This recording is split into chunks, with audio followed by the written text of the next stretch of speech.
Kevin felt all the air leave his lungs. Somehow, every time it happened, it caught him off guard. He had been going to school with Aria Pearson for nearly 4 years now, so it wasn't like this was the first time he had ever seen her, but coming back from the 10-day Christmas break, it kind of felt like a lifetime, and thus the involuntary reaction. Aria was standing on the far side of Barton Middle School's inner courtyard, the center of gravity for the IT crowd, and waiting, as were they all, for the last bell to ring, signaling students to class before they were counted tardy. It seemed that she grew more beautiful every time he saw her, even on a daily basis, and this was no exception. The cold January air gave her cheeks a rosy glow that accented her strawberry blonde hair and whatever pinkish lipstick she was wearing that day. Kevin was pretty sure he knew every line and detail of her face, having stared at her yearbook picture more than he would ever care to admit. 7th grade had been a living hell so far, more of a punishment than a chore, and there were days that he woke up crying at the prospect of having to come. How many times had he faked having the flu? The only redeeming factor were those few moments in his day when he could put his own eyes on Aria, and, if he was really lucky, was able to talk to her. He couldn't exactly say it made it all worthwhile, but it was certainly Kevin's biggest motivating factor for leaving the house each day. Christmas break had been a wonderful reprieve, and he savored every second of every day that he didn't have to deal with Bruce and his band of mindless minions. That entire morning as he sighed and hem-hawed his way through getting ready for school, there was nothing but utter dread, but now that he was back, well, he definitely missed seeing her. Aria was smiling and laughing. Oh, what a smile. She was talking to the group of girls that always gathered around her like moths to a flame and telling a story, probably talking about her amazing Christmas break and all her amazing presents. Although even if it were mundane, Kevin would have probably found it to be amazing. There was no way that any aspect of her life wasn't lifted straight from a fairy tale. It was always that way, in the many, many, sometimes somewhat confusing dreams he had had about her. Google said it was infatuation, but Kevin knew better. It was love. Aria finished her story and everyone laughed. Of course. She began to look around with her brilliant blue eyes until she was looking at... Oh crap. She was looking at him. Despite the 40-degree weather out, Kevin's body temperature rocketed up and he began to sweat, his cheeks going flush. All this from a look, he thought to himself. Man, that's pathetic. He hoped she wouldn't notice in her passing glance. At least he expected it to be a passing glance. It wasn't. With her eyes locked on his, she began walking in his direction, the group of girls parting like the Red Sea in her wake. With her gaze still on him, she smiled and waved and closed the distance. Instinctively, Kevin looked behind him. There was no way she was waving at him, yet it seemed like maybe she was. His heart began pounding so furiously, Kevin could hear it in his eardrums. Aria Pearson was walking to him.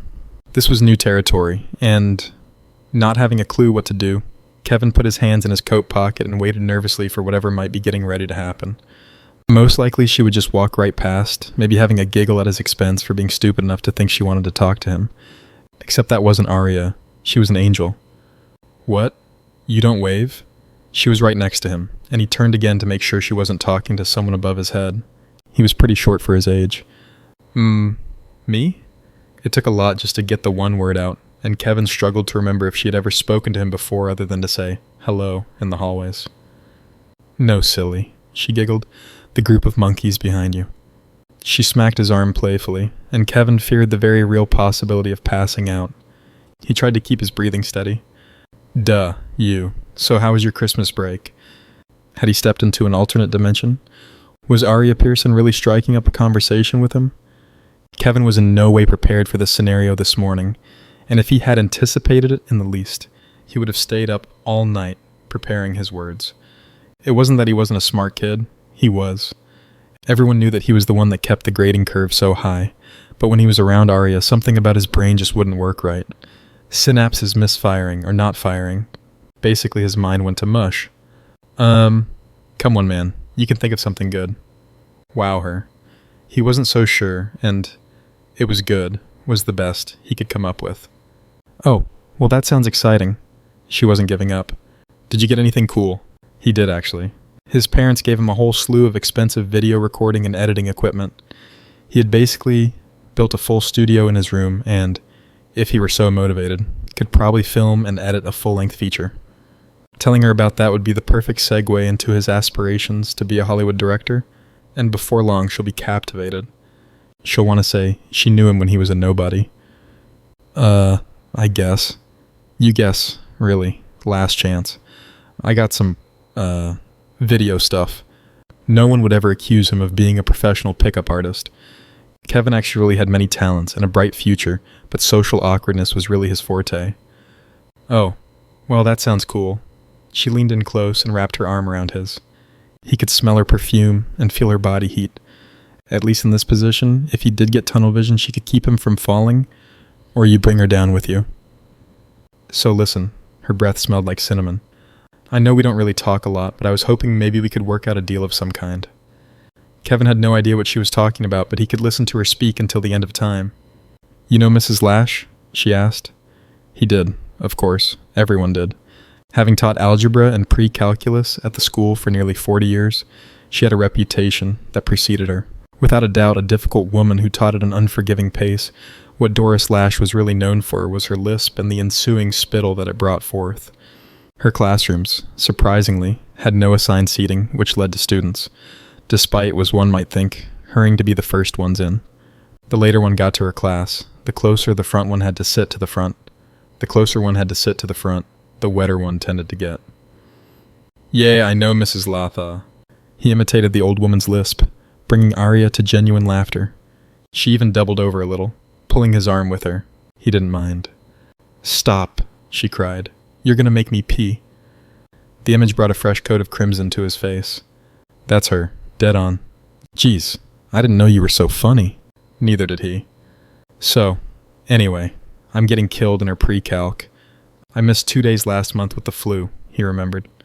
And her lesson plans just go so damn fast, I could never get caught up. I swear that woman's like a Nazi. Kevin nodded in agreement. He didn't really think Doris Lash was like a Nazi, but she could have said, a pizza-shaped snowboard, and he would have agreed with her. "And I know that you're like super smart and shit," she continued, "so I was hoping maybe you could help me catch up. You know, like tutor me and stuff." Was she really saying what he thought she was? Or was he still in bed asleep?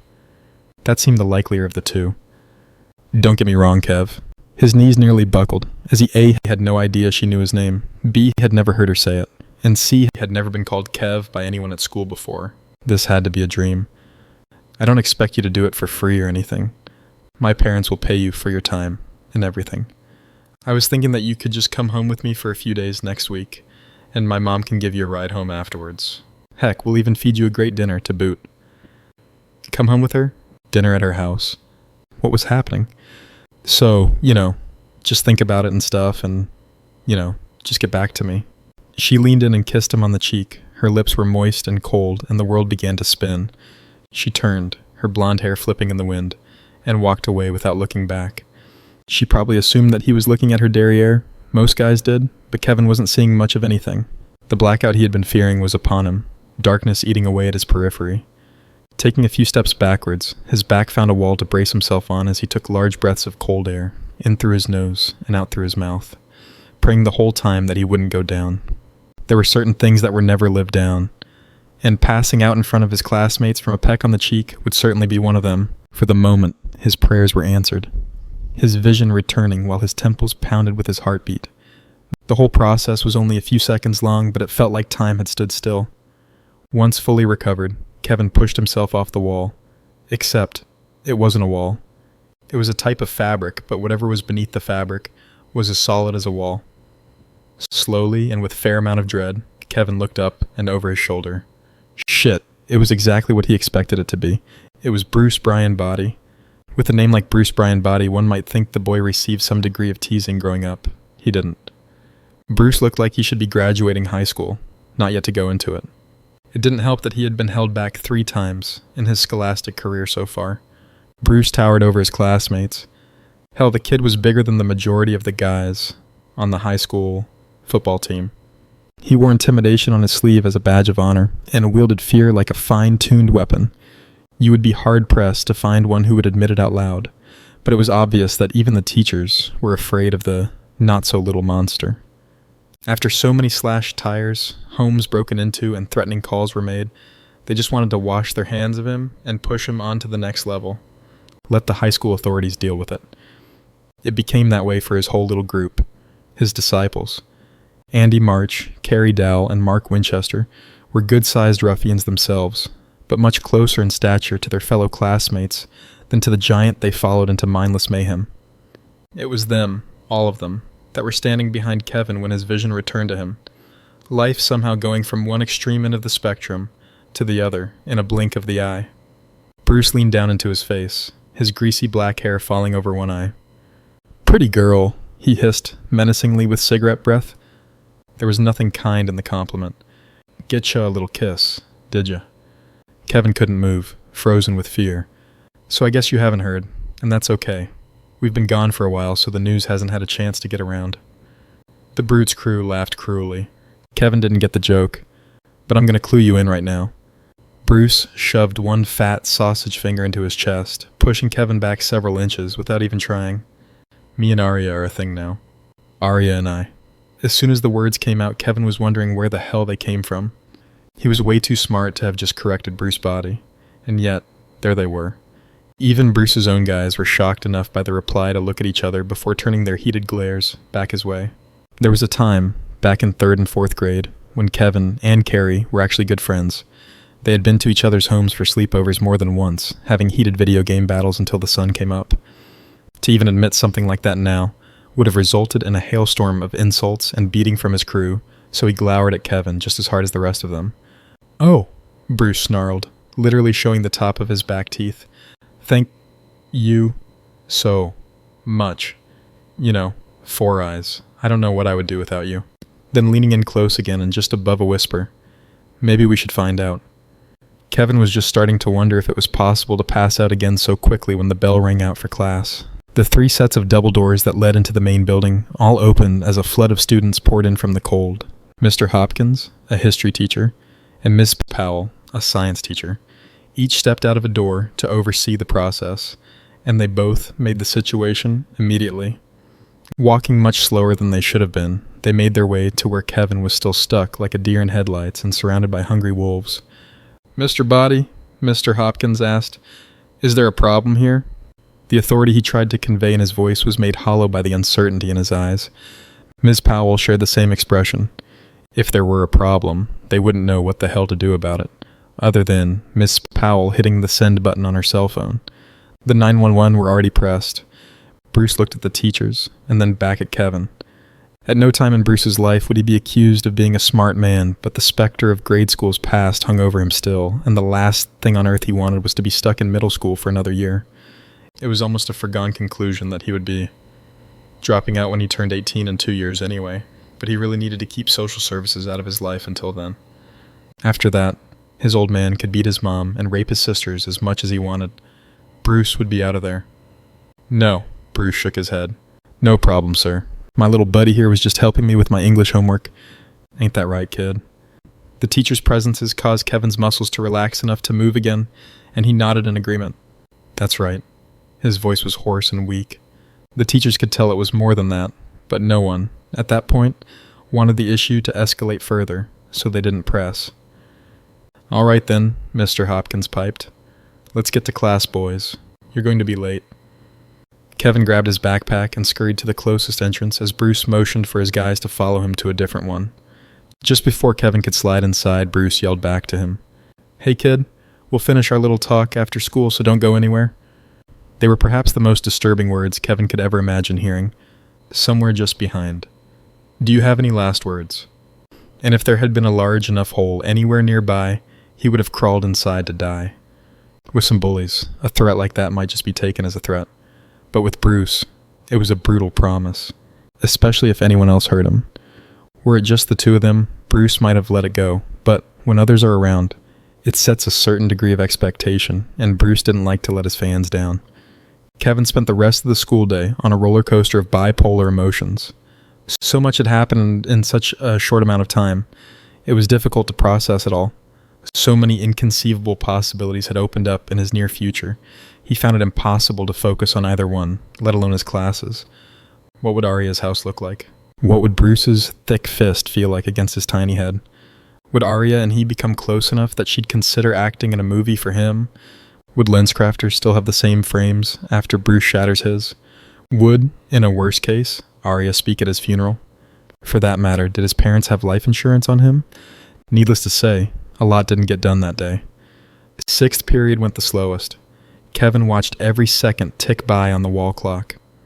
As the closing minutes of what was his study hall wound down, Kevin found himself on the precipice of his seat, anxiously waiting to be the first one out the door and down the hall. Bruce, as most everyone seemed to know, was in phys ed, at the other end of the school. If fate was with him, Kevin could get enough of a head start while Bruce was changing back to his even dirtier school clothes, and be on his bicycle and down the block before they were even out of the school itself. That was the plan, at least. The one thing Kevin didn't factor into the plan, however, was the insane number of times that Bruce and his gang skipped class, especially PE, where the teacher was always absentee anyway, drinking in the teacher's lounge. That must have been the case today, because when Kevin came out of the courtyard into the parking lot and was approximately 50 feet from the bike rack, he saw them standing there next to his silver BMX racer. 50 feet, that's how much of a head start he had. Instead of freezing up as it had earlier, Kevin's mind rapidly calculated his best odds, and a split second after recognition, his legs sprang into action, carrying him into the street as quickly as they ever had before. A cursory look over his shoulder told him that they were in pursuit, all of them. To say the town they lived in was small would be something of an understatement. With one middle school, one high school, one stoplight, and 3 churches, it would never be confused with something that ended with a burg or a ville. The locals called it quaint, and often brought up the town's connections to the work of Norman Rockwell. Kevin had made a beeline straight for downtown, 6 blocks consisting of a few old shops, a coffee house, a post office, and, with a block all to itself, the courthouse complete with a statue of a flaming lion reaching for the sky, and an inscription which read, "Justice is a lion burning for truth." His thought process was that it would provide the largest number of corners for him to run around, and, with any luck, lose them in the process. Kevin had anticipated them covering the gap between them quickly, but, thanks to a pack of cigarettes a day, he was actually adding to it. He had passed a couple of buildings when he decided to duck into the alley that ran between Sweeney's drugstore and Franny's Flower and then back behind the drugstore onto 2nd Avenue. The alley provided a lot of cover with its garbage cans and dumpsters, and, upon finding 2 wedged close together, he managed to slip between and then behind them. It was a pretty good hiding spot with the wall behind him, providing a descent spy hole in both directions. It took another 30, agonizing seconds for anything to come into view. It was Carrie Dowell making his way into the alley. Apparently they had split up in their search for him. For a moment Kevin considered revealing himself, and appealing to any nostalgia Carrie might have had for their warm history, but the thought was fleeting. Even though he ended up on a different side of the fence than Kevin, he still lived under the firm umbrella of Bruce's fear, just as much a victim as he was an aggressor. Bruce was the ultimate predator, and they all just tried to survive their time with him. Kevin held his hand over his mouth, trying to temper the volume of his heavy breathing. Carrie was walking all the way through the bent alley, from one entrance to the other. His former friend passed the dumpsters without incident, and was nearly out of the alley when, as Kevin was about to breathe a sigh of relief, a noise came from somewhere close to him that drew Carrie's attention back in his direction. It was whimper of sorts. Kevin held his breath and prayed, "Please keep going." He didn't. The other boy stopped at the edge of the alley and turned back around. "Kevin," he called out to the alley that was possibly not deserted after all. "If you're here, man, just stay hidden. He'll get bored of looking before too long." The boy turned back around, pausing just long enough to say, "I'm sorry," before disappearing from view. Kevin finally allowed the sigh of relief to come out, but the sensation was short-lived. Another high-pitched whimper echoed off the wall behind him. It was coming from somewhere very close. Fear was the first emotion to grip him. It usually was, but it was quickly replaced with curiosity. The noise conveyed pain and fear itself, like a wounded animal, and his naturally nurturing instincts kicked in. Kevin began searching the undesirable rubbish around him and very quickly found the source of the sound. Beneath a cardboard box and buried in a pile of discarded sales flyers was the most pitiful-looking dog Kevin had ever seen. He had never been good with dog breeds, and had no clue what breed the shaggy little animal might have been, but it was, in Kevin's opinion, the spitting image of Benji, the movie star dog from the 60s. The little pooch made eye contact and renewed its pitiful pleas, but did little else. The boy inspected the dog with all the expertise that Google and his cell phone provided and could find nothing wrong other than the fact that the animal was probably starving, its little ribs poking through its fur. Torn between his desire to heed Carrie's advice and stay hidden, and the need to get his new friend some food, he finally decided on the latter and slid out from his trash can cubby. Feeling like he was in a Spy vs. Spy comic strip, Kevin carefully peered around each corner before slipping into Sweeney's drugstore with as much stealth as he could muster. Several minutes later, he had returned to the dog with 2 large cans of wet dog food and a bottle of water. Without even realizing that he had started doing so, Kevin began calling the bushy little guy Benji. It seemed fitting given the remarkable resemblance. The moment Kevin cracked the first can of food, Benji came to life, jumping up and furiously trying to shove his nose into the can before he could even get the lid off. Kevin laughed as he tried to work around the excited dog, Benji's tail smacking him in the face. The 2 cans went in no time, and Kevin found himself making a total of 2 more trips into the drugstore until the animal seemed satiated. All in all, Kevin spent nearly 2 hours in the alley with Benji. A large amount of that time spent trying to think of a way to convince his parents to let him keep the dog. Of course, it was probably out of the question. They already had 3 cats, but maybe he could be an outside dog, except they didn't have a yard. They lived in an apartment. He finally decided that, for now at least, Benji would have to be an alley dog, until he could think of something better, and he would come and feed the animal every day. Goodbye said and kisses exchanged, Kevin left the animal for the evening. He would use the rest of the time he had to retrieve his bike and get home to think of a viable excuse to give his mother for being so late. Since he was a good kid, she wouldn't need much, and by the time dinner was over, the subject was passé.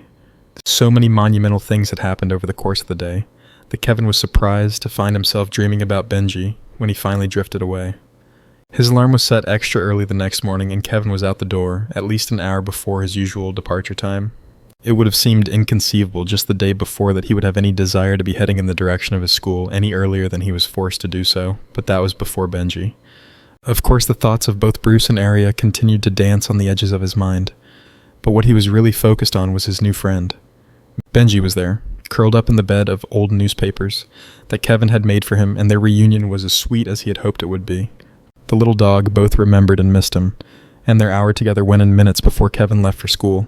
He wasn't even aware of the massive smile he was wearing when he walked into the courtyard, but someone noticed. A tap on his shoulder made it disappear instantly, and all the fear and anxiety the dog's influence had been holding at bay came flooding back, burying him in its wake. Kevin held his breath and slowly turned. It was Aria.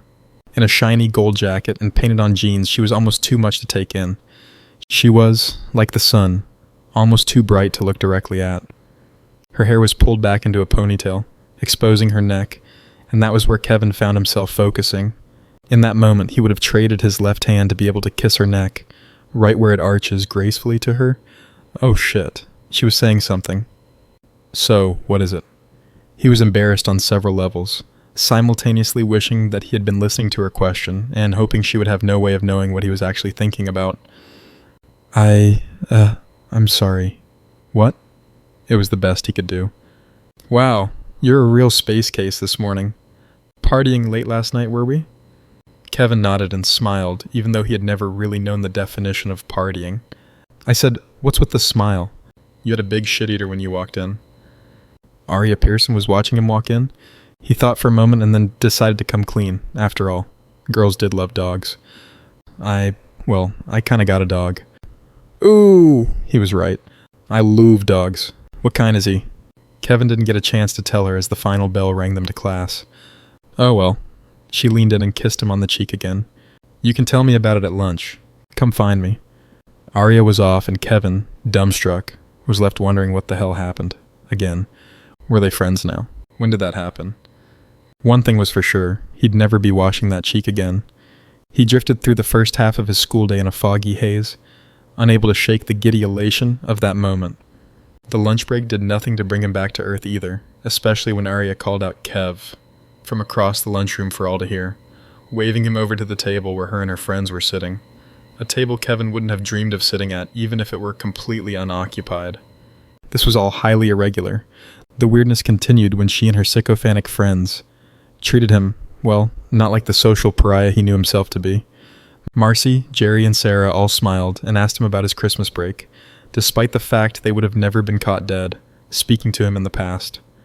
When he told them about the video equipment, they all seemed interested, and when he told them about Benji, that all responded with appropriate oohs and ahs.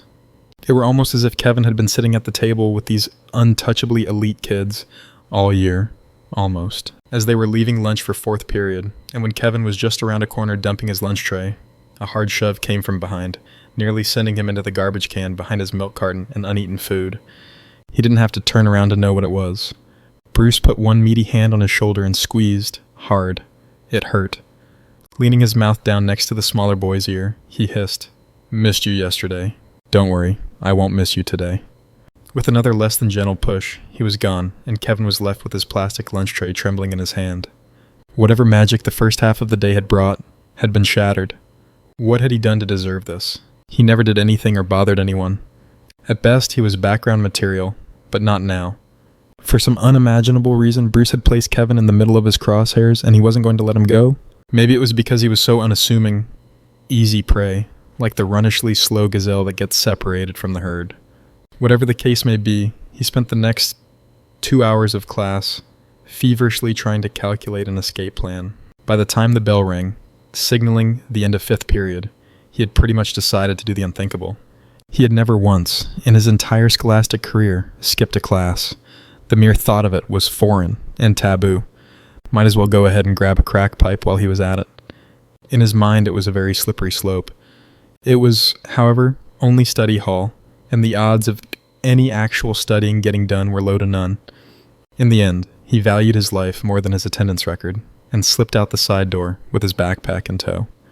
Even though he was taking off early, Kevin was still very careful about peering around the courtyard wall when leaving, rather than blindly stumbling out into view like he did yesterday. As fate would have it, it was a good thing. Bruce and his crew were already waiting at the bike rack. Skipping class, seemingly not as big a deal to them as it was to Kevin.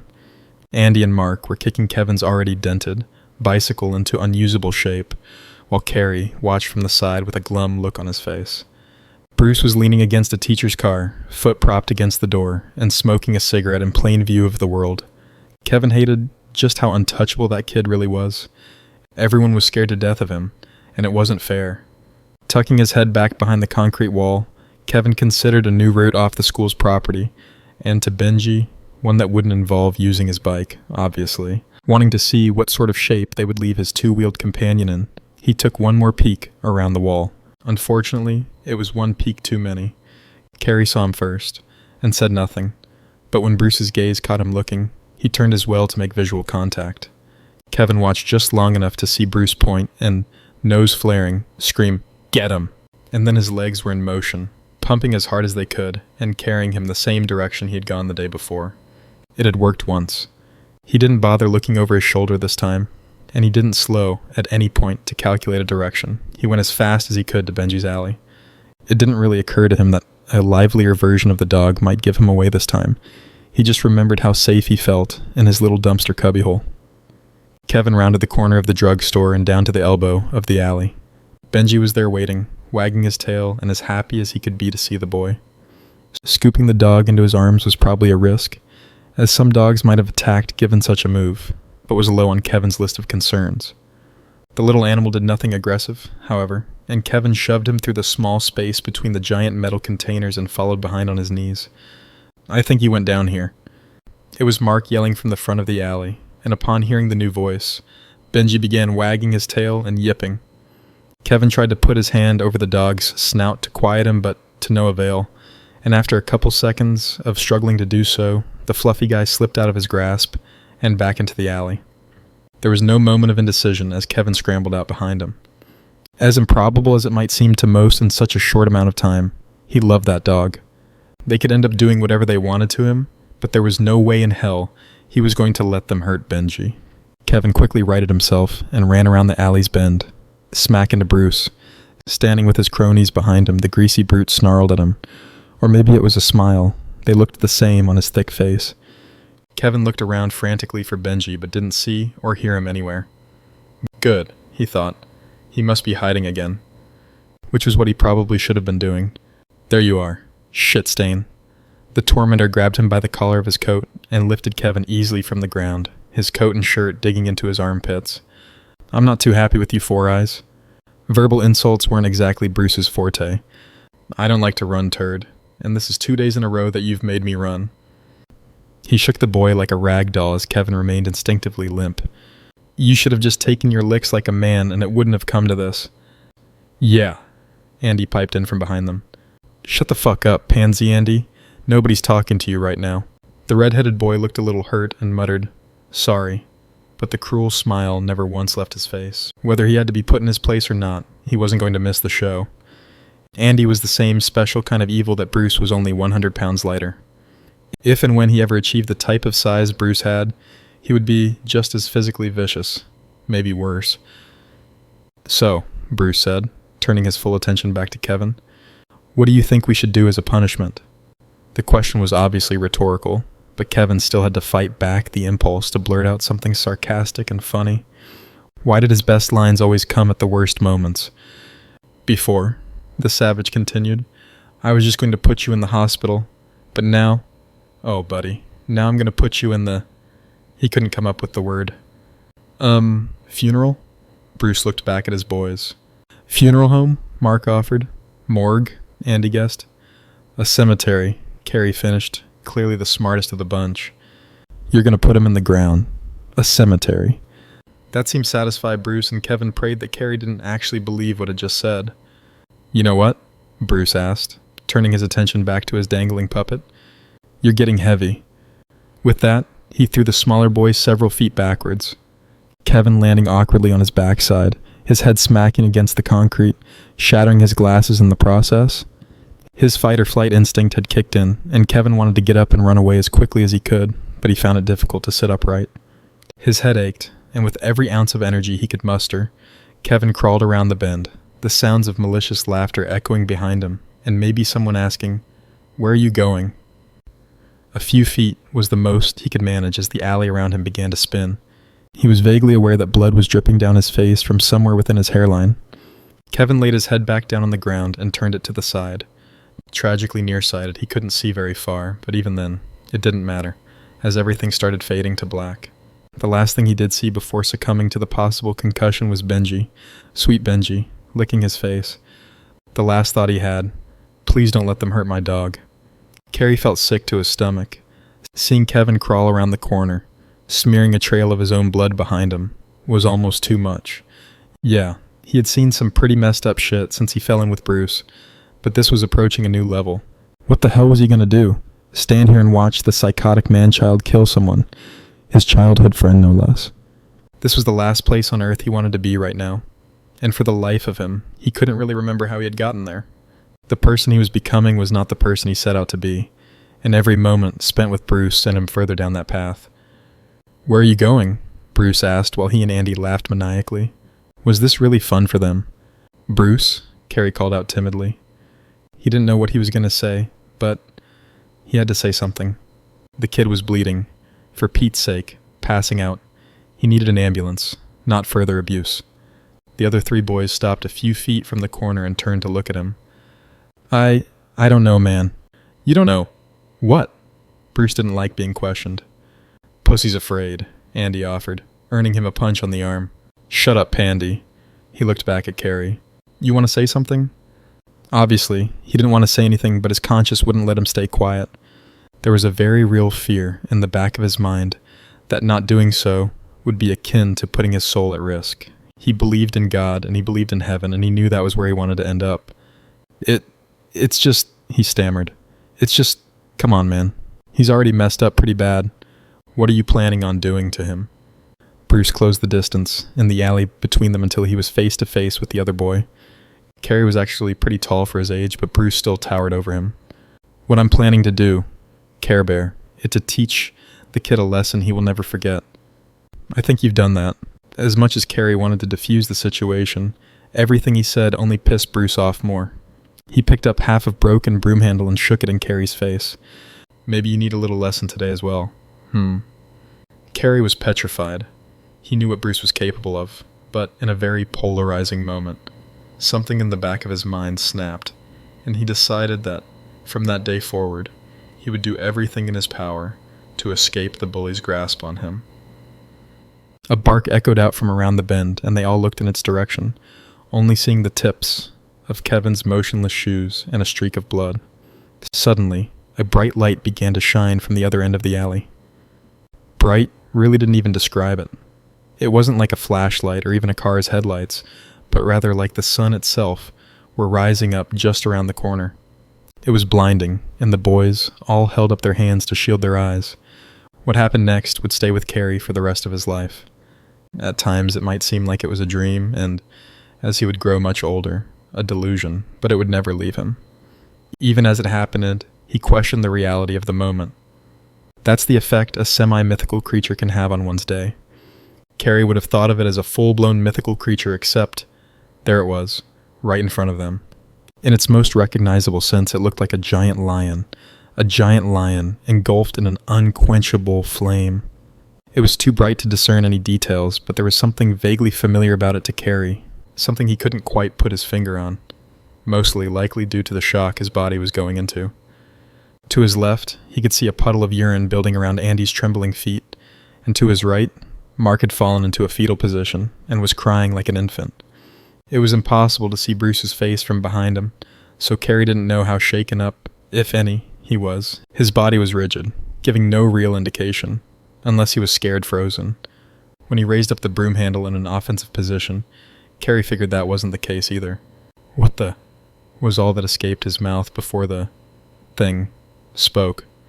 Its words sounded like rolling thunder and echoed off the alley walls, penetrating straight into their skulls. "You will kneel in my presence." Carrie could feel the words vibrating in his chest, and he fell to his knees, hardly aware that he was doing so. Head slightly bowed, he could see Bruce in his periphery. Not nearly as intimidated as he should have been, he took a step towards the burning beast. Bruce Botty didn't really know how to back down. His entire life he had gotten everything he had wanted, and most of it came because he took it.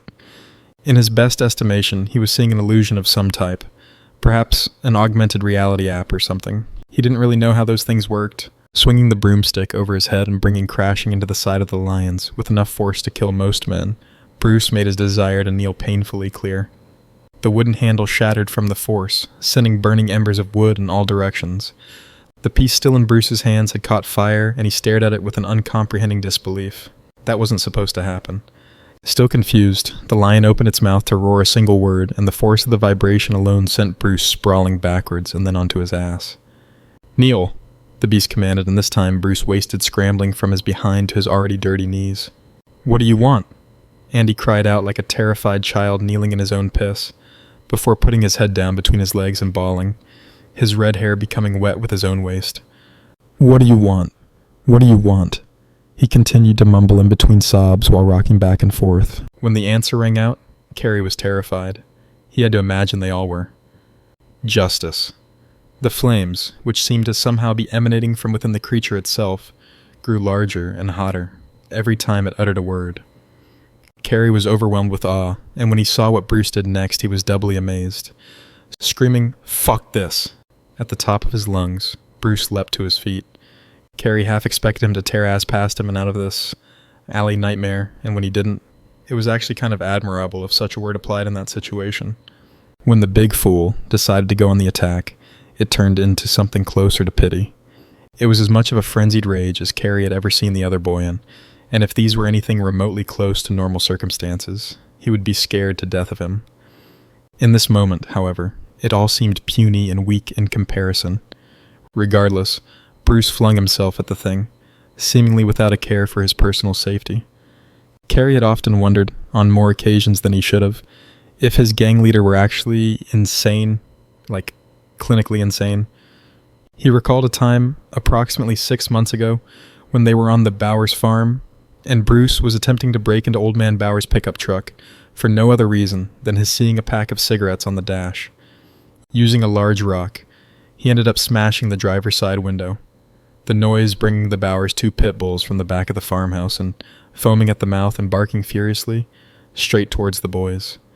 Andy, Mark, and himself had what he would have considered perfectly rational reactions to the rapidly approaching, snarling animals and began hauling ass themselves to the end of the property.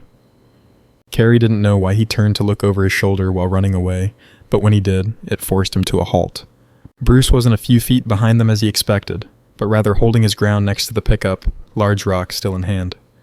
Carrie remembered wondering just exactly what the other boy was planning to do. The Bowers pits weren't without reputation, after all. The entire act played out in a matter of slow-motion seconds, and when it was over, one dog was dead, and the other was sent, tail between its legs, and whimpering, off into the tall grass. Bruce was left standing with a bloody rock and a satisfied, lip-splitting smile. But that was then, and this was a significantly different situation. Neither of the Bowers dogs were the size of a Clydesdale, nor were they significant burn risks either. None of that mattered, as Bruce jumped forward, fists swinging. Carrie couldn't bring himself to watch, and squeezed his eyelids tightly shut. The flames must have soared at the contact, however, because he could feel the increased heat singeing his nose hair. Then there was the scream. Part of Carrie knew that it was Bruce. It had to be Bruce, but it was a sound he'd never heard from the boy before, never heard from anyone. It was barely human, a wail of primitive, primordial anguish that made Carrie's stomach lurch and release pizza day lunch all over his blue jeans. He could hear Mark and Andy wailing themselves, each having their own reactions to the sickening scream which lasted only a few seconds, but seemed to freeze time itself. When it finally ceased as abruptly as it began, the blistering heat and bright light against the back of his tear-soaked eyelids disappeared as well. 1 second they were searing with the crackling and popping of the fire roaring in their ears, and then nothing. Cool alley air and silence. Well, not complete silence. There was Mark and Andy's infantile whimpers still lingering. Carrie waited several agonizing seconds before opening his eyes, and, even then, it took a Herculean effort. 3 things came to his attention immediately. First was Mark and Andy, both in fetal positions, holding their knees with their arms, and blubbering like traumatized fools. The second thing he noticed was the bushy, little brown tail that was just rounding the corner out of view, a dog. Finally, and probably the most striking of the 3, was Bruce, or rather, the lack of Bruce. Bruce was gone, just gone, and there was nothing left behind to prove that the psychopath had ever been there at all. There was no blood, save Kevin's, no burnt leather jacket. Hell, there wasn't even a pile of ash, which is what Carrie rather expected. The half-torched, broken broom handle was still there, however. But other than that, there were no indications at all that the alley had been anywhere near the temperatures they had just experienced. It took a bit, but Carrie finally found the strength to stand, and then, wordlessly, helped Mark and Andy to their feet.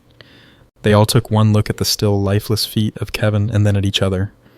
Andy took off running first, and after practically no deliberation, Mark followed. Carrie shook his head. He understood what they had been through, and the permanent trauma it probably invoked, but to just run away when someone might be dying, especially now that Bruce wasn't there to force their hands. They were cowards. Carrie guessed he knew that all along. Carrie rushed around the alley bend and was immediately relieved to see that Kevin was breathing, even from where he was standing. Curled up next to his head, and gently licking the blood from his wound, was one of the cutest little dogs he had ever seen. If the circumstances weren't so damn tragic, it would have been adorable. He got to his knees next to the unconscious boy and pulled out his cell phone. Dialing 911, he began to stroke the little mutt. "You're a good boy, aren't you?" he asked, before the line clicked, and a woman's voice said, 911, what's your emergency? Kevin awoke in a hazy fog which seemed to linger for some time after.